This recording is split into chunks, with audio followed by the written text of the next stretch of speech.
ഗൗതമബുദ്ധൻ എപ്പോഴും പറയാറുള്ളൊരു കാര്യമുണ്ട്, നമ്മുടെ പ്രശ്നങ്ങൾ പുറത്തല്ല, അത് നമ്മുടെ ഉള്ളിൽ തന്നെയാണ്.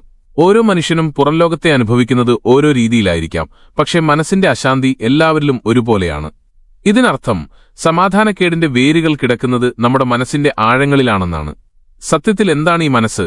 പലരും കരുതുന്നത് ഹൃദയത്തെയും മസ്തിഷ്കത്തെയും പോലെ ഒരു നിശ്ചിത രൂപമുള്ള ഒന്നാണ് മനസ്സ് എന്നാണ്. എന്നാൽ ബുദ്ധന്റെ കാഴ്ചപ്പാടിൽ മനസ്സ് ഒരു വസ്തുവല്ല, മറിച്ച് അതൊരു പ്രക്രിയയാണ്. ഒരിക്കലും നിലയ്ക്കാത്ത ഒരു നീരൊഴുക്ക് പോലെയാണത്. ഒരിടത്ത് ശാന്തമായി ഇരിക്കുക എന്നത് മനസ്സിന്റെ സ്വഭാവമല്ല. ഒന്നുകിൽ അത് കഴിഞ്ഞുപോയ കാലത്തെ ഓർത്ത് പരിതപിക്കും, അല്ലെങ്കിൽ വരാനിരിക്കുന്ന നാളെയെയോർത്ത് ഭയപ്പെടും. വർത്തമാനകാലത്തിൽ ഉറച്ചു നിൽക്കാൻ അതിന് വലിയ മടിയാണ്. ബുദ്ധൻ മനസ്സിനെ ഉപമിച്ചത് ഒരു കുരങ്ങിനോടാണ്. ഒരു കൊമ്പിൽ നിന്നും മറ്റൊരു കൊമ്പിലേക്ക് വിശ്രമമില്ലാതെ ചാടിക്കൊണ്ടിരിക്കുന്ന വികൃതിയായ ഒരു കുരങ്ങ്. ആധുനിക മനഃശാസ്ത്രവും ന്യൂറോ സയൻസും ഇന്ന് ഇതേ കാര്യമാണ് അടിവരയിടുന്നത്. നമ്മുടെ മസ്തിഷ്കം ഒരു ഡിഫോൾട്ട് മോഡിൽ പ്രവർത്തിക്കുമ്പോൾ അത് നിയന്ത്രണമില്ലാതെ വെറുതെ ചിന്തിച്ചുകൊണ്ടേയിരിക്കും. ഹാർവാർഡ് സർവകലാശാലയുടെ ഒരു പഠനം പറയുന്നത്, ഒരു മനുഷ്യൻ തന്റെ ജീവിതത്തിന്റെ ഏതാണ്ട് 47% സമയവും വർത്തമാനകാലത്തല്ല ജീവിക്കുന്നത് എന്നാണ്. ഒന്നുകിൽ പഴയ കാര്യങ്ങൾ ആവർത്തിച്ച് ചിന്തിക്കുന്നു, അല്ലെങ്കിൽ വെറുതെ ഓരോന്ന് സങ്കൽപ്പിക്കുന്നു. നാം ഈ നിമിഷത്തിൽ ജീവിക്കാത്തപ്പോൾ സമാധാനം എന്നത് അസാധ്യമായി മാറുന്നു. വർത്തമാന നിമിഷത്തിൽ മനസ്സിനെ തളച്ചിടാൻ കഴിയാത്ത ഒരാൾക്ക് ഒരിക്കലും ശാന്തി കണ്ടെത്താനാവില്ലെന്ന് ബുദ്ധൻ പണ്ടേ പഠിപ്പിച്ചു. തലച്ചോറും മനസ്സും തമ്മിൽ വലിയ വ്യത്യാസമുണ്ട്. തലച്ചോറ് ഒരു അവയവമാണെങ്കിൽ മനസ്സ് എന്നത് ഒരു അനുഭവമാണ്. തലച്ചോറ് ചിന്തകളെ സൃഷ്ടിക്കുമ്പോൾ മനസ്സ് ആ ചിന്തകളിൽ ചെന്ന് കുടുങ്ങിക്കിടക്കുന്നു. സത്യത്തിൽ ചിന്തകളല്ല പ്രശ്നം, മറിച്ച് ഓരോ ചിന്തയും സത്യമാണെന്ന് നാം അന്ധമായി വിശ്വസിക്കുന്നതാണ് ദുരിതത്തിന് കാരണം. നമുക്ക് അനുഭവപ്പെടുന്നതോ കാണുന്നതോ ആയ കാര്യങ്ങൾ ശാശ്വതമല്ലെന്ന് ബുദ്ധൻ പറഞ്ഞു.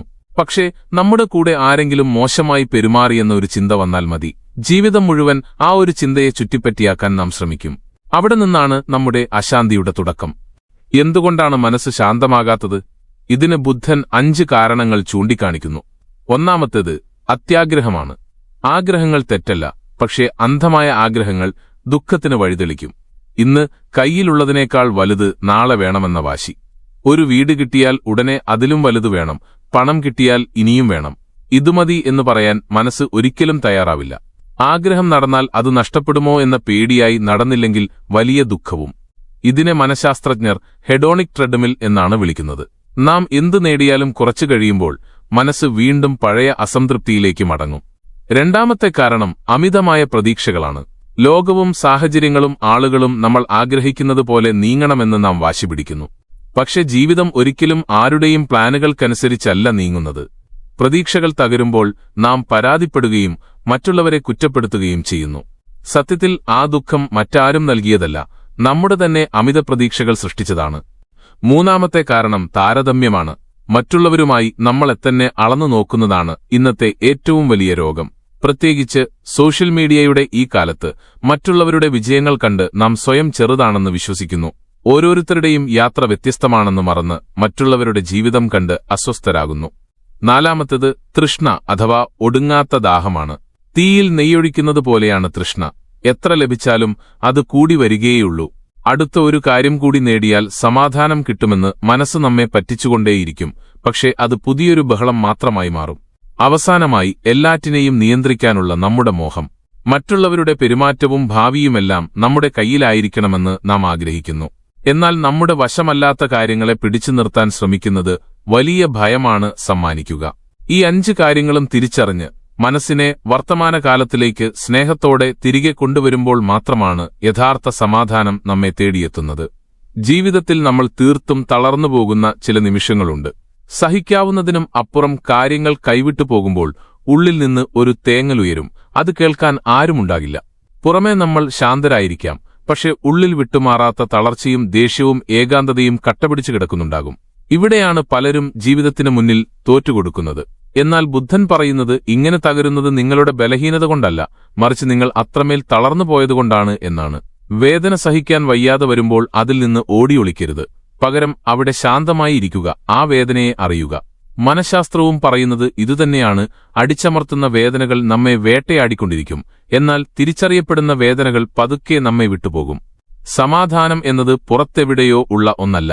നമ്മൾ എത്ര സ്ഥലങ്ങൾ മാറിയാലും ആളുകളെ മാറ്റിയാലും നമ്മുടെ ഉള്ളിലെ നിരീക്ഷകൻ പഴയയാളാണെങ്കിൽ അനുഭവങ്ങളും പഴയതുതന്നെയായിരിക്കും. സാഹചര്യങ്ങളോട് പോരാടുന്നത് അവസാനിപ്പിക്കുന്നതാണ് യഥാർത്ഥ സ്വീകരണം. ആ പോരാട്ടം അവസാനിക്കുമ്പോൾ മിച്ചം വരുന്ന ഊർജ്ജത്തിൽ നിന്നാണ് ശാന്തി ജനിക്കുന്നത്. നിങ്ങളോട് തന്നെ സൗഹൃദം സ്ഥാപിക്കൂ.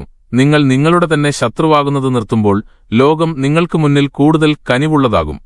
ഈ യാത്രയിൽ നമ്മൾ മനസ്സിലാക്കേണ്ട ഒരു പ്രധാന സത്യമുണ്ട്: മനസ്സ് നിങ്ങളുടെ ശത്രുവല്ല. അതിനെ നമ്മൾ ശരിയായി തിരിച്ചറിഞ്ഞിട്ടില്ല എന്നു മാത്രം. നമ്മൾ പേടിക്കുന്ന ചിന്തകളും ഓർമ്മകളും യഥാർത്ഥത്തിൽ നമ്മെ അപകടങ്ങളിൽ നിന്ന് രക്ഷിക്കാൻ മനസ്സ് കാട്ടുന്ന കരുതലുകളാണ്. മനസ്സ് ഒരു സേവകൻ മാത്രമാണ്, പക്ഷെ നമ്മൾ അതിനെ സിംഹാസനത്തിലിരുത്തി രാജാവാക്കി മാറ്റി. ചിന്തകൾ വരുന്നത് തലച്ചോറിന്റെ സ്വാഭാവികമായ ജോലിയാണ്. എന്നാൽ സമാധാനമെന്നത് നമ്മൾ നട്ടുവളർത്തേണ്ട ഒരു കലയാണ്. ഒരു കർഷകൻ വിത്ത് പാകി വിളവെടുക്കുന്നതുപോലെ ദിവസവും നാം ശീലിക്കേണ്ട ഒന്നാണത്. എല്ലാം ഒരു ദിവസം ശരിയാകും എന്ന് കരുതി കാത്തിരിക്കരുത്. ബുദ്ധൻ പറഞ്ഞതുപോലെ ആ ദിവസം ഇന്നാണ്. ഈ നിമിഷത്തിൽ അല്പനേരം നിശ്ചലമായിരിക്കാൻ കഴിഞ്ഞാൽ മാറ്റം അവിടെ തുടങ്ങുകയായി. മല കയറാനോ കാടുകയറാനോ പോകേണ്ടതില്ല. അലയുന്ന മനസ്സിനെ സ്നേഹത്തോടെ തിരികെ കൊണ്ടുവരിക എന്ന ചെറിയ ചുവടുവെപ്പാണ് പ്രധാനം. ഇന്ന് മുഴുവൻ ശരിയാക്കാൻ നോക്കാതെ ഈ നിമിഷത്തെ മാത്രം ശരിയായി നോക്കിക്കാണുക. വർത്തമാനകാലത്ത് ജീവിക്കുന്നവനാണ് യഥാർത്ഥത്തിൽ ജീവനുള്ളവൻ. നിങ്ങൾ എങ്ങോട്ടും ഓടിപ്പോകേണ്ടതില്ലെന്നും സമാധാനം ഇവിടെത്തന്നെ ഉണ്ടെന്നും തിരിച്ചറിയുമ്പോഴാണ് പ്രതീക്ഷകൾ ജനിക്കുന്നത്. ഉള്ളിലെ സംഘർഷങ്ങൾ തീരുമ്പോൾ അവിടെ സമാധാനം പൂത്തുലയും. ഈ വാക്കുകൾ കേൾക്കുമ്പോൾ നിങ്ങളുടെ മനസ്സ് അല്പം പോലും ശാന്തമാകുന്നുണ്ടെങ്കിൽ ഓർക്കുക, ഇതൊരു വെറും പ്രഭാഷണമല്ല, നിങ്ങളുടെ ഉള്ളിലേക്ക് നോക്കാനുള്ള ഒരു സൂചനയാണ്. ജീവിതത്തിന്റെ ഓട്ടത്തിനിടയിൽ തളർന്നുപോയവർക്കും എന്നാൽ തോറ്റുകൊടുക്കാൻ ആഗ്രഹമില്ലാത്തവർക്കും വേണ്ടിയുള്ളതാണിത്. നിങ്ങളുടെ ഉള്ളിലെ ഏകാന്തതയിൽ നിങ്ങൾ ഒറ്റയ്ക്കല്ല എന്ന് തിരിച്ചറിയുക. നമ്മൾ ഈ ചാനലിലൂടെ ഒന്നിക്കുന്നത് വെറുമൊരു സബ്സ്ക്രിപ്ഷനു വേണ്ടിയല്ല, മറിച്ച് നമുക്കുവേണ്ടി അല്പം സമയം മാറ്റിവെക്കാനാണ്. ഓരോ ദിവസവും കുറച്ച് നിമിഷങ്ങൾ, കുറച്ച് വാക്കുകൾ, അല്പം നിശബ്ദത. നമ്മുടെ അടുത്ത യാത്രകൾ ഇനിയും ആഴമുള്ളതാകും. അവിടെ നമ്മൾ കൂടുതൽ സാവധാനം സഞ്ചരിക്കുകയും നമ്മളെത്തന്നെ സത്യസന്ധമായി നോക്കിക്കാണുകയും ചെയ്യും. ബുദ്ധൻ പറഞ്ഞതുപോലെ പാത എന്നത് പുറത്തെവിടെയോ ഉള്ളതല്ല, നിങ്ങളിപ്പോൾ നിൽക്കുന്ന ഇടം തന്നെയാണ് നിങ്ങളുടെ വഴി. ആ വഴിയിലൂടെ സത്യത്തോടൊപ്പം പതുക്കെ നടന്നു തുടങ്ങാം. ബുദ്ധൻ പണ്ടു പറഞ്ഞ ഒരു ലളിതമായ കാര്യമുണ്ട്: മനസ്സിനെ വെറുതെ അഴിച്ചുവിട്ടാൽ അത് വല്ലാതെ അലഞ്ഞുതിരിയും. കഥകൾ മെനയുക എന്നത് മനസ്സിന്റെ ഒരു സ്വഭാവമാണ്. ആ കഥകളിൽ നാം സ്വയം ബന്ധിക്കപ്പെടുകയും ചെയ്യുന്നു. എന്താണ് യഥാർത്ഥത്തിൽ ഈ അവബോധം അഥവാ അറിവ്? ധ്യാനം എന്നത് ഏതെങ്കിലും തരത്തിലുള്ള പൂജയോ ആചാരമോ ആണെന്ന് പലരും തെറ്റിദ്ധരിക്കാറുണ്ട്. എന്നാൽ ബുദ്ധനെ സംബന്ധിച്ചിടത്തോളം ധ്യാനം എന്നത് ഒരു മതപരമായ ക്രിയയല്ല, മറിച്ച് തികഞ്ഞ ജാഗ്രതയോടെ ഇരിക്കുക എന്നതാണ്. ചുറ്റും സംഭവിക്കുന്നതിനെ യാതൊരു മുൻവിധികളുമില്ലാതെ ഉള്ളതുപോലെ കാണാൻ കഴിയുന്ന അവസ്ഥ. ഇന്നത്തെ ആധുനിക മനഃശാസ്ത്രം പഠിപ്പിക്കുന്ന മൈൻഡ്ഫുൾനെസ് എന്ന തത്വവും ഇതുതന്നെയാണ്. ഒരു അനുഭവത്തെ നാം പൂർണ്ണമായും നിരീക്ഷിക്കാൻ തുടങ്ങുമ്പോൾ ആ അനുഭവം പിന്നീട് നമ്മെ നിയന്ത്രിക്കില്ല. എനിക്ക് ദേഷ്യം വരുന്നു എന്ന് തിരിച്ചറിയുന്ന നിമിഷം തന്നെ ആ ദേഷ്യത്തിന്റെ ശക്തി കുറഞ്ഞു തുടങ്ങുമെന്ന് ബുദ്ധൻ പഠിപ്പിച്ചു. ഇത് പുതിയതായി എന്തെങ്കിലും ചെയ്യുന്നതല്ല, മറിച്ച് നമ്മളോട് തന്നെ കാണിക്കുന്ന ഒരു ആത്മാർത്ഥമായ നോട്ടമാണ്. ഒരു നിരീക്ഷകനായി മാറുന്നതിലൂടെ നമ്മുടെ ജീവിതം തന്നെ മാറിമറിയും. സാധാരണ നമ്മൾ പറയാറുള്ളത് എനിക്ക് ദേഷ്യമാണ്, ഞാൻ ദുഃഖിതനാണ് എന്നൊക്കെയാണ്. എന്നാൽ ബുദ്ധൻ പറഞ്ഞത് അവിടെ ദേഷ്യമുണ്ട്, അവിടെ ദുഃഖമുണ്ട് എന്നാണ്. നിങ്ങൾ ആ വികാരങ്ങളല്ല, മറിച്ച് അവയെ നോക്കിക്കാണുന്ന സാക്ഷിയാണെന്ന് തിരിച്ചറിയുന്നിടത്താണ് യഥാർത്ഥ മോചനം. മനഃശാസ്ത്രം ഇതിനെ കോഗ്നിറ്റീവ് ഡിഫ്യൂഷൻ എന്ന് വിളിക്കുന്നു. അതായത് ചിന്തകളിൽ നിന്നും സ്വയം വേർപെട്ടു നിൽക്കാനുള്ള കഴിവ്. ഒരു റോഡരികിൽ നിന്ന് പോകുന്ന വാഹനങ്ങളെ നോക്കി നിൽക്കുന്ന ഒരാളെപ്പോലെയാകണം നമ്മൾ. വാഹനങ്ങൾ വരുന്നു പോകുന്നു, പക്ഷേ നോക്കി നിൽക്കുന്ന ആൾ അവിടെ തന്നെ മാറ്റമില്ലാതെ തുടരുന്നു. ചിന്തകളും നമ്മളും ഒന്നല്ല എന്ന് മനസ്സിലാക്കുകയാണ് ഏറ്റവും പ്രയാസകരമായ കാര്യം. കാരണം ചിന്തിക്കുന്ന ആൾ തന്നെയാണ് ഞാൻ എന്ന് വിശ്വസിച്ചാണ് നമ്മൾ വളർന്നത്. പക്ഷേ ബുദ്ധൻ ഈ മിഥ്യാധാരണയെ തകർത്തു. നിങ്ങൾ തന്നെയാണ് നിങ്ങളുടെ ചിന്തകളെങ്കിൽ എന്തുകൊണ്ടാണ് നിങ്ങൾക്കവയെ നിയന്ത്രിക്കാൻ കഴിയാത്തത് എന്നദ്ദേഹം ചോദിച്ചു. നിരീക്ഷിക്കുന്ന ഒരാളും നിരീക്ഷിക്കപ്പെടുന്ന വസ്തുവും ഒരിക്കലും ഒന്നാകില്ലല്ലോ. ഇന്നത്തെ ന്യൂറോ സയന്റിസ്റ്റുകളും പറയുന്നത് തലച്ചോറിലെ മിന്നലാട്ടങ്ങൾ നമ്മുടെ ആത്മാവല്ല എന്നാണ്. ഈയൊരു ബോധം ലഭിക്കുമ്പോൾ നമ്മുടെ ഉള്ളിൽ പുതിയൊരു ശൂന്യതയും സ്വാതന്ത്ര്യവും അനുഭവപ്പെടും. ഇതിനായി ബുദ്ധൻ നിർദ്ദേശിച്ച വഴി തികച്ചും പ്രായോഗികമാണ്. മനസ്സിനെ നിർബന്ധപൂർവം മാറ്റാൻ അദ്ദേഹം പറഞ്ഞില്ല, പകരം നിരീക്ഷിക്കാൻ മാത്രം പറഞ്ഞു. ശ്വാസത്തെ ശ്രദ്ധിക്കുക എന്നത് ഒരു അത്ഭുത പ്രവൃത്തിയല്ല, മറിച്ച് വർത്തമാനകാലത്തിലേക്ക് മടങ്ങാനുള്ള ഒരു എളുപ്പവഴിയാണ്. മനസ്സ് ഭൂതകാലത്തിലേക്കോ ഭാവിയിലേക്കോ ഓടിപ്പോകാം, പക്ഷെ നമ്മുടെ ശ്വാസം എപ്പോഴും ഈ നിമിഷത്തിൽ മാത്രമാണ്. ശ്വാസത്തെ ശ്രദ്ധിക്കുന്നത് നമ്മുടെ നാഡീവ്യൂഹത്തെ ശാന്തമാക്കുമെന്ന് ശാസ്ത്രവും തെളിയിച്ചിട്ടുണ്ട്. ചിന്തകളെ ബലം പ്രയോഗിച്ച് തടയുക എന്നതല്ല ധ്യാനം, അത് ബുദ്ധന്റെ സന്ദേശത്തെ തെറ്റായി മനസ്സിലാക്കുന്നതാണ്. ചിന്തകൾ വരുന്നത് മനസ്സിന്റെ സ്വഭാവമാണ്, എന്നാൽ ഓരോ ചിന്തയെയും മുറുകെ പിടിക്കുന്നത് നമ്മുടെ ശീലമാണ്. ഒരു ചിന്തയെ വെറുതെ നോക്കി നിന്നാൽ അത് കടന്നുപോകും, എന്നാൽ അതിനെ പിടിച്ചു നിർത്താൻ നോക്കിയാൽ അതൊരു വലിയ കഥയായി മാറും. മൗനത്തിന്റെ ശക്തിയെക്കുറിച്ച് ഇന്നത്തെ ലോകം മറന്നുപോയിരിക്കുന്നു. പുറത്തെ ബഹളങ്ങൾക്കിടയിൽ ഉള്ളിലെ ശബ്ദം നമുക്ക് കേൾക്കാൻ കഴിയുന്നില്ല. ബുദ്ധനെ സംബന്ധിച്ചിടത്തോളം മൗനം എന്നത് ഓടിയൊളിക്കലല്ല, മറിച്ച് ആഴങ്ങളിലേക്കുള്ള ഇറങ്ങിച്ചെല്ലലാണ്. കുറച്ചുനേരം ഒന്നും മിണ്ടാതെ, ഒന്നും കേൾക്കാതെ ഇരിക്കുമ്പോൾ മനസ്സിന്റെ ഓരോ പാളികളായി താനേ തുറന്നുവരും. വർത്തമാന നിമിഷത്തിലേക്ക് മടങ്ങുക എന്നത് ലളിതമാണെന്ന് തോന്നാമെങ്കിലും പ്രായോഗികമായി അതല്പം പ്രയാസകരമാണ്. കാരണം മനസ്സിന് ലളിതമായ കാര്യങ്ങൾ ഇഷ്ടമല്ല. ഈ നിമിഷത്തിൽ യഥാർത്ഥത്തിൽ ഒരു പ്രശ്നവുമില്ലെന്നും നാം മെനയുന്ന കഥകളിലാണ് പ്രശ്നങ്ങളിരിക്കുന്നതെന്നും ബുദ്ധൻ പറഞ്ഞു. വെള്ളം കുടിക്കുമ്പോഴോ നടക്കുമ്പോഴോ ശ്വസിക്കുമ്പോഴോ ഒക്കെ തികഞ്ഞ ശ്രദ്ധയോടെ ഇരിക്കാൻ ശ്രമിച്ചാൽ മനസ്സ് പതുക്കെ ശാന്തമായി തുടങ്ങും. 2 മിനിറ്റ് നേരത്തേക്ക് ഒന്നും മാറ്റാനോ പരിഷ്കരിക്കാനോ നിൽക്കാതെ കേവലം ഈ നിമിഷത്തെയും ശ്വാസത്തെയും ശബ്ദങ്ങളെയും മാത്രം തൊട്ടറിഞ്ഞുകൊണ്ട് ശാന്തമായിരിക്കുക. മനഃശാസ്ത്രം പറയുന്നത് ഇത്തരം ബോധപൂർവമായ ഇടവേളകൾ നമ്മുടെ സമ്മർദ്ദത്തെ പൂർണ്ണമായും ഇല്ലാതാക്കും എന്നാണ്. നിശ്ചലമായി ഒരിടത്ത് നിൽക്കുക എന്നതാണ് നാം സ്വയം എടുക്കുന്ന ഏറ്റവും വലിയ ചുവടുവെപ്പ്. ഈ നിശബ്ദതയിൽ മനസ്സിന്റെ ഒച്ചപ്പാടുകൾക്കിടയിലും ഒളിഞ്ഞിരിക്കുന്ന ആ മഹാശാന്തിയെ നമുക്ക് കണ്ടെത്താനാകും. പകൽ മുഴുവൻ ജോലിത്തിരക്കുകളിൽ മുഴുകുന്ന ഒരാളുടെ കാര്യം ആലോചിച്ചു നോക്കൂ. ആഴ്ചാവസാനം ഒരു ഞായറാഴ്ച എത്തുമ്പോൾ പുറമേ വലിയ ആഘോഷമായിരിക്കാം, പക്ഷെ മനസ്സിനുള്ളിൽ വലിയൊരു ഭാരമായിരിക്കും. നാളെ വീണ്ടും അതേ തിരക്കുകളിലേക്ക് മടങ്ങണമല്ലോ എന്നോർത്തുള്ള ആകുലത. സത്യത്തിൽ ഈ അസ്വസ്ഥത ജോലിയുടേതല്ല, മറിച്ച് വരാനിരിക്കുന്ന നാളെയെക്കുറിച്ചുള്ള ചിന്തകളുടേതാണ്. ബുദ്ധൻ പറഞ്ഞതുപോലെ നിലവിലുള്ള സാഹചര്യമല്ല നമ്മെ വേദനിപ്പിക്കുന്നത്, മറിച്ച് സംഭവിക്കാത്ത കാര്യങ്ങളെക്കുറിച്ച് നമ്മൾ കാട്ടിക്കൂട്ടുന്ന വേവലാതികളാണ്. ആധുനിക മനഃശാസ്ത്രം ഇതിനെ സൺഡേ എങ്സൈറ്റി എന്ന് വിളിക്കുന്നു. വർത്തമാനകാലത്തെ യാഥാർത്ഥ്യത്തേക്കാൾ ഭാവിയെക്കുറിച്ചുള്ള നമ്മുടെ സങ്കല്പങ്ങളാണ് ഇവിടെ വില്ലനാകുന്നത്. ബന്ധങ്ങളുടെ കാര്യമെടുത്താലും ഇതുതന്നെയാണ് അവസ്ഥ. എല്ലാവരും കൂടെയുണ്ടാകുമ്പോഴും എന്തോ ഒരു ശൂന്യത നമുക്ക് അനുഭവപ്പെടാറില്ലേ? കാരണം ഒരു വ്യക്തിയെ അയാൾ ആയിരിക്കുന്നതുപോലെ സ്നേഹിക്കുന്നതിനു പകരം നമ്മുടെ സങ്കല്പത്തിനനുസരിച്ച് അയാൾ മാറണമെന്ന് നമ്മൾ വാശിപിടിക്കുന്നു. ആ സങ്കല്പം തകരുമ്പോൾ കൂടെയുള്ളത് നമ്മൾ സ്നേഹിച്ച വ്യക്തിയല്ല, മറിച്ച് നമ്മുടെ തന്നെ പ്രതീക്ഷകളായിരുന്നു എന്ന് നാം തിരിച്ചറിയുന്നു. അവിടെയാണ് ശൂന്യത ജനിക്കുന്നത്. കയ്യിൽ എത്ര പണമുണ്ടായാലും മനസ്സിന് പേടിയാണ്. ആ പണം നഷ്ടപ്പെടുമോ എന്ന പേടി. മാറിക്കൊണ്ടിരിക്കുന്ന ഒന്നിനും നമുക്ക് സ്ഥിരമായ സുരക്ഷ നൽകാൻ കഴിയില്ലെന്ന് ബുദ്ധൻ പഠിപ്പിച്ചു. മനഃശാസ്ത്രത്തിൽ ഇതിനെ ലോസ് അവേർഷൻ എന്ന് പറയും. അതായത് ലാഭം കിട്ടുമ്പോഴുള്ള സന്തോഷത്തേക്കാൾ അത് നഷ്ടപ്പെടുമോ എന്ന പേടിയാണ് മനുഷ്യനെ കൂടുതൽ വേട്ടയാടുന്നത്. സോഷ്യൽ മീഡിയയുടെ ഈ കാലത്ത് ഈ അസ്വസ്ഥത ഇരട്ടിക്കുന്നു. നമ്മൾ നമ്മുടെ ജീവിതം ജീവിക്കുന്നതിനു പകരം മറ്റുള്ളവരുടെ തിളക്കമുള്ള നിമിഷങ്ങൾ നോക്കി നമ്മളെത്തന്നെ താഴ്ത്തിക്കെട്ടുന്നു. താരതമ്യം ചെയ്യുന്നത് സ്വയം അറിയാത്തവരാണെന്ന് ബുദ്ധൻ പറഞ്ഞു. മറ്റുള്ളവരോട് നമ്മെ അളന്നു നോക്കുമ്പോൾ നമ്മുടെ ആത്മവിശ്വാസം തകരുകയും എന്തുകൊണ്ടെനിക്ക് മാത്രം ഇങ്ങനെ എന്ന ചോദ്യം മനസ്സിനെ മുറിപ്പെടുത്തുകയും ചെയ്യുന്നു. ഈ എതിർപ്പാണ് എല്ലാ ദുഃഖത്തിന്റെയും ഉറവിടം. സാഹചര്യങ്ങൾ ഒന്നുതന്നെയാണെങ്കിലും ഒരാൾ ശാന്തനായിരിക്കുകയും മറ്റൊരാൾ തകർന്നുപോവുകയും ചെയ്യുന്നത് മനസ്സിന്റെ പ്രതികരണം കൊണ്ടാണ്. അതുകൊണ്ട് ലോകത്തെയല്ല, നിന്റെ കാഴ്ചപ്പാടിനെ മാറ്റാനാണ് ബുദ്ധൻ പറഞ്ഞത്. എല്ലാം നമ്മൾ ആഗ്രഹിക്കുന്നതുപോലെ നടക്കണമെന്ന് വാശിപിടിക്കാതെ ഓരോ നിമിഷത്തെയും അതെങ്ങനെയാണോ അങ്ങനെ തന്നെ സ്വീകരിക്കുക. ഈയൊരു മാറ്റമാണ് ശാന്തിയിലേക്കുള്ള വഴി. ഇന്നത്തെ അക്സെപ്റ്റൻസ് തെറാപ്പി പഠിപ്പിക്കുന്നതും ഇതേ കാര്യമാണ്. സമാധാനമില്ലാത്തതിന് കാരണം കാര്യങ്ങൾ മാറുന്നതല്ല, മറിച്ച് അവ മാറരുത് എന്ന് നമ്മൾ ആഗ്രഹിക്കുന്നതാണ്. ഒരു വ്യക്തിയോടോ പദവിയോടോ ആശയത്തോടോ ഒട്ടിനിൽക്കുന്നത് അശാന്തിക്ക് കാരണമാകും. ബുദ്ധന്റെ ജ്ഞാനം ഒരിക്കലും കഠിനമല്ല, അത് കാരുണ്യം നിറഞ്ഞതാണ്. നിങ്ങൾ തെറ്റാണെന്നല്ല അദ്ദേഹം പറയുന്നത്, മറിച്ച് നിങ്ങൾ ഉറക്കത്തിലാണ്, ഒന്ന് ഉണർന്നു നോക്കൂ എന്നാണ് അദ്ദേഹം ഓർമ്മിപ്പിക്കുന്നത്. ചിന്തകൾ വെറും ചിന്തകൾ മാത്രമാണെന്നും അവ നിങ്ങളല്ലെന്നും തിരിച്ചറിയുന്ന നിമിഷം ആ അദൃശ്യമായ തടവറ തകരും. സമാധാനം പുറത്തുനിന്ന് കൊണ്ടുവരേണ്ട ഒന്നല്ല, അത് നിങ്ങളുടെ ഉള്ളിൽ തന്നെയുണ്ട്. മനസ്സിന്റെ ബഹളങ്ങൾ അതിനെ മറച്ചുപിടിച്ചിരിക്കുകയാണെന്ന് മാത്രം. കടലിലിറങ്ങാതെ തിരമാലകളെക്കുറിച്ച് പഠിക്കാൻ കഴിയില്ലല്ലോ. അതുപോലെ തന്നെയാണ് മനസ്സിനെ അറിയാതെ ശാന്തിയെക്കുറിച്ച് സംസാരിക്കുന്നതും.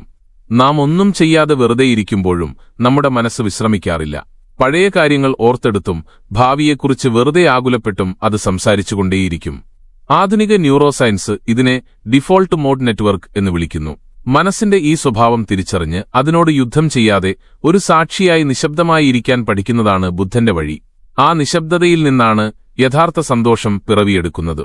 മനസ്സിന്റെ കുസൃതികൾ തിരിച്ചറിഞ്ഞു തുടങ്ങുമ്പോൾ പുറത്തെ ബഹളങ്ങൾക്കിടയിലും ഉള്ളിലൊരു വലിയ ശാന്തത പടരുന്നത് നിങ്ങൾക്കനുഭവിക്കാനാകും. ഈ തിരിച്ചറിവാണ് ഏതൊരു മനുഷ്യനും ജീവിതത്തിൽ ആർജിച്ചെടുക്കേണ്ട ഏറ്റവും വലിയ സമ്പാദ്യം. നമ്മുടെ ഉള്ളിൽ എപ്പോഴെങ്കിലും തോന്നിയിട്ടുണ്ടോ, എന്തുകൊണ്ടാണ് മനസ്സ് ഇത്രയധികം അസ്വസ്ഥമാകുന്നത് എന്ന്? ആധുനിക മനഃശാസ്ത്രം ഇതിനെ കൺട്രോൾ ഇല്യൂഷൻ എന്നാണ് വിളിക്കുന്നത്. അതായത്, ലോകത്തുള്ള സകല കാര്യങ്ങളും എന്റെ നിയന്ത്രണത്തിലായിരിക്കണം എന്ന നമ്മുടെ വാശി. ഈയൊരു മിഥ്യാധാരണ തകരുമ്പോഴാണ് നാം ആകെ തളർന്നുപോകുന്നത്. എന്നാൽ നൂറ്റാണ്ടുകൾക്ക് മുൻപേ ഗൗതമബുദ്ധൻ ഇതിനൊരു ലളിതമായ പരിഹാരം പറഞ്ഞു തന്നിട്ടുണ്ട്. മനസ്സിനെ ഒരിക്കലും ബലം പ്രയോഗിച്ച് കീഴടക്കാൻ നോക്കരുത്, പകരം അതിനെ സ്നേഹത്തോടെ മനസ്സിലാക്കാൻ ശ്രമിക്കുക. കുത്തിയൊലിച്ചു വരുന്ന ഒരു പുഴയെ തടയാൻ നോക്കിയാൽ ഒരുപക്ഷെ നാം അതിൽ മുങ്ങിപ്പോയേക്കാം. എന്നാൽ അതേ പുഴയുടെ തീരത്ത് വെറുതെ ഇരുന്ന് ആ ഒഴുക്കിനെ നോക്കിക്കാണുകയാണെങ്കിൽ ആ പുഴ അതിന്റെ വഴിയെ ഒഴുകിപ്പോകുന്നത് നമുക്ക് കാണാം. ഇതാണ് ബോധപൂർവമായ അറിവ് അഥവാ അവയർനെസ്. ധ്യാനമെന്നത് കഠിനമായ ഏതെങ്കിലും ക്രിയയല്ല, മറിച്ച് നമ്മുടെ ഉള്ളിൽ സംഭവിക്കുന്നതിനെ ഒന്നിനോടും പോരാടാതെ ഒരു സാക്ഷിയായി നിരീക്ഷിക്കുക എന്നതാണ്. നീ നിന്റെ ചിന്തകളല്ല, മറിച്ച് ആ ചിന്തകളെ നോക്കിക്കാണുന്ന ഒരാളാണ് എന്ന ബുദ്ധന്റെ വാക്കുകളെ ഇന്ന് ന്യൂറോ സയൻസും ശരിവയ്ക്കുന്നുണ്ട്. നാം നമ്മുടെ ചിന്തകളെ ദൂരെ നിന്ന് നിരീക്ഷിക്കുമ്പോൾ മസ്തിഷ്കത്തിലെ മറ്റൊരു തലം സജീവമാകുകയും നാം ആ ചിന്തകളുടെ അടിമത്തത്തിൽ നിന്നും മോചിതരാകുകയും ചെയ്യുന്നു. അവിടെയാണ് യഥാർത്ഥ സമാധാനത്തിന്റെ തുടക്കം. ബുദ്ധന്റെ ഈ ജ്ഞാനം കേവലം അറിവല്ല, മറിച്ച് ജീവിതത്തെ മാറ്റിമറിക്കാനുള്ള ഒരു വഴികാട്ടിയാണ്. മനസ്സിന്റെ ഈ അശാന്തി ഒരിക്കലും നമ്മുടെ ശത്രുവല്ല, മറിച്ച് അതൊരു വലിയ സൂചനയാണ്. പുറം ലോകത്ത് സമാധാനം തെരഞ്ഞുമെടുത്ത നമ്മോട് സ്വന്തം ഉള്ളിലേക്ക് നോക്കാൻ പ്രകൃതി നൽകുന്ന ഒരു വിളിയാണത്. ഈ സത്യം നാം ഹൃദയം കൊണ്ട് തിരിച്ചറിയുന്ന നിമിഷം വലിയൊരു ഭാരം ഇറക്കിവെച്ചതുപോലെ നമുക്ക് അനുഭവപ്പെടും. ശാന്തി എന്നത് ഒരിക്കലും പെട്ടെന്നുണ്ടാകുന്ന ഒരു അത്ഭുതമല്ല, മറിച്ച് രാത്രിക്ക് ശേഷം പുലരി ഉദിക്കുന്നതുപോലെ വളരെ നിശബ്ദമായി നമ്മുടെ ജീവിതത്തിലേക്ക് പടരുന്ന ഒന്നാണ്. ലോകത്ത് എല്ലാം ഉണ്ടായിട്ടും സമാധാനമില്ലാതെ ഉഴലുന്ന ഏതൊരാൾക്കും ചേക്കേറാൻ പറ്റിയ ഇടമാണിത്. മനസ്സിന്റെ ഏറ്റവും വലിയ കൗശലം എന്താണെന്നറിയാമോ? നമ്മൾ അതിന്റെ വലയിൽ കുടുങ്ങിക്കിടക്കുകയാണെന്ന് അത് നമ്മെ ഒട്ടും അറിയിക്കില്ല എന്നതാണ്. ചിന്തകൾ താനേ വരുന്നു എന്ന് നമുക്കറിയാം, പക്ഷേ എന്തുകൊണ്ടാണ് അവ വരുന്നത് എന്ന് നാം ചിന്തിക്കാറില്ല. ആ ചിന്തകളെ തിരിച്ചറിവില്ലാതെ നാം മുറുകെ പിടിക്കുമ്പോഴാണ് അവ നമ്മുടെ തടവറകളായി മാറുന്നത്. നമ്മുടെ മനസ്സ് എപ്പോഴും പ്രതികരിച്ചുകൊണ്ടേയിരിക്കുന്ന ഒരു യന്ത്രം പോലെയാണ്. എന്തെങ്കിലും ഒന്ന് കാണുമ്പോഴോ കേൾക്കുമ്പോഴോ പഴയ ഓർമ്മകൾ കടന്നുവരുമ്പോഴോ മനസ്സ് ഉടനെ ഓരോ കഥകൾ മെനയാൻ തുടങ്ങും. ആ കഥ സത്യമാണോ എന്നൊന്നും നോക്കാതെ മനസ്സ് അതിലൂടെ ഓടിക്കൊണ്ടിരിക്കും. മസ്തിഷ്കത്തിന്റെ ജോലി ചിന്തിക്കുക എന്നതാണ്. അത് ഹൃദയമിടിപ്പ് പോലെ സ്വാഭാവികമാണ്. പക്ഷേ ഓരോ ചിന്തയും ഞാനാണെന്ന് നാം തെറ്റിദ്ധരിക്കുന്നതാണ് സകല പ്രശ്നങ്ങൾക്കും കാരണം. നെഗറ്റീവ് ചിന്തകൾ ഒരിക്കലും പെട്ടെന്നുണ്ടാകുന്നതല്ല, അവ പടിപടിയായി രൂപപ്പെടുന്നതാണ്. ഒരു അനുഭവം, അതിന്റെ ഓർമ്മ, അതിന് നമ്മൾ നൽകുന്ന അർത്ഥം, ഇങ്ങനെയാണ് അത് വളരുന്നത്. നാം എന്തിനെക്കുറിച്ച് വീണ്ടും വീണ്ടും ചിന്തിക്കുന്നുവോ നമ്മുടെ മനസ്സ് പതുക്കെ അതായി മാറും. ന്യൂറോ സയൻസ് ഇതിനെ ന്യൂറൽ പാത്വേസ് എന്നാണ് വിളിക്കുന്നത്. ആവർത്തിക്കുന്ന ഓരോ ചിന്തയും തലച്ചോറിൽ സ്ഥിരമായ വഴികൾ ഉണ്ടാക്കുന്നു. പിന്നീട് ആ ചിന്തകൾ അനായാസം കടന്നുവരാൻ തുടങ്ങും. ഒരു കുശവൻ മണ്ണിൽ രൂപങ്ങൾ നൽകുന്നതുപോലെയാണ് നാം ഓരോരുത്തരും നമ്മുടെ മനസ്സിന് രൂപം നൽകുന്നത്. ഒരു ചെറിയ ചിന്ത എങ്ങനെയാണ് വലിയൊരു ഭാരമായി മാറുന്നത് എന്ന് നോക്കൂ. ഞാൻ ഒന്നിനും കൊള്ളാത്തവനാണ് എന്നൊരു തോന്നൽ വന്നാൽ അത് ആകാശത്തിലൂടെ ഒഴുകിപ്പോകുന്ന ഒരു മേഘം പോലെ വന്നുപോകുന്ന ഒന്നാണെന്ന് കരുതുക. എങ്കിൽ അത് നിങ്ങളെ ബാധിക്കില്ല. എന്നാൽ അത് സത്യമാണെന്ന് വിശ്വസിച്ച് മുറുകെ പിടിച്ചാലോ? അത് ഉത്കണ്ഠയായും ഭയമായും മാറി നിങ്ങളുടെ ജീവിതത്തിന്റെ സമാധാനം കളയും. അനാവശ്യമായ ചെറിയ ചിന്തകളെ നാം മുറുകെ പിടിക്കുന്നതാണ് എല്ലാ അശാന്തിക്കും കാരണമെന്ന് ആധുനിക ലോകവും സമ്മതിക്കുന്നു. നാം എന്തിനെയാണോ കൂടുതൽ ശ്രദ്ധിക്കുന്നത് അതാണ് നമ്മുടെ ഉള്ളിൽ വളരുക. അതുകൊണ്ട് ചിന്തകളെ ബലം പ്രയോഗിച്ച് തടയാൻ നിൽക്കരുത്, പകരം അവയെ തിരിച്ചറിയുക. തടയാൻ ശ്രമിക്കുമ്പോൾ മനസ്സ് കൂടുതൽ വാശിയുള്ളതാകും. ഉള്ളിൽ അടിച്ചമർത്തുന്നതെല്ലാം കൂടുതൽ ശക്തിയോടെ പിന്നീട് തിരിച്ചുവരും. ഒരു ചിന്ത വരുന്നുണ്ടെന്ന് തിരിച്ചറിയുക. അതിനോട് കലഹിക്കാനോ അതിന്റെ കൂടെ ഒഴുകിപ്പോകാനോ നിൽക്കാതിരിക്കുക. ഇതിനെയാണ് മെറ്റാകോഗ്നിഷൻ എന്ന് പറയുന്നത്. സ്വന്തം ചിന്തകളെ ദൂരെ നിന്ന് നോക്കാനുള്ള ഈ കഴിവാണ് മനസ്സിനെ മോചിപ്പിക്കുന്നത്. നമ്മുടെ ചുറ്റും ചിന്തകളുടെ വലിയൊരു വല വിരിച്ചിട്ടിരിക്കുകയാണ്. നാം ചെയ്യേണ്ടത് ആ വലയിൽ കുടുങ്ങാതെ ഒരു സാക്ഷിയായി നിശബ്ദം നിലകൊള്ളുക എന്നത് മാത്രമാണ്.